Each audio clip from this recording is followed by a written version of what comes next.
কুরবানির ঈদে বর্জ্য ব্যবস্থাপনায় কোনো ধরনের শিথিলতা সহ্য করা হবে না বলে হুঁশিয়ার করেছেন ডিএসসিসি প্রশাসক আব্দুস সালাম। বিশেষ করে ঈদের ৩ দিন পরিচ্ছন্নতা কর্মীদের ছুটি বাতিল ও দ্রুততম সময়ে বর্জ্য অপসারণের নির্দেশ দেন তিনি।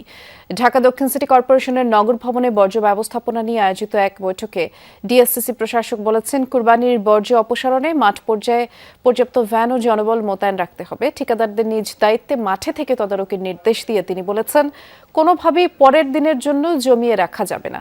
বর্জ্য সরানোর কাজে ঈদের ৩ দিন ঠিকাদারের পক্ষ থেকে অতিরিক্ত 5টি পিকআপ ও প্রয়োজনীয় জনবল নিশ্চিত করতে হবে। কুরবানির ঈদে পশুর বর্জ্য 8 ঘন্টার মধ্যে অপসারণের লক্ষ্যমাত্রা নির্ধারণ করে দেন ডিএসসিসি প্রশাসক।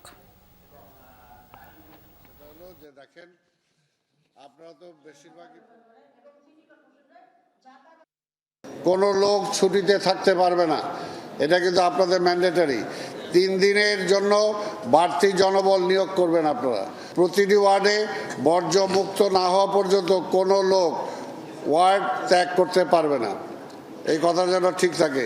পিসিএসপির ঠিকাদার নিজে সরাসরি মাঠে উপস্থিত থেকে এই কাজটা তদারকি করবেন।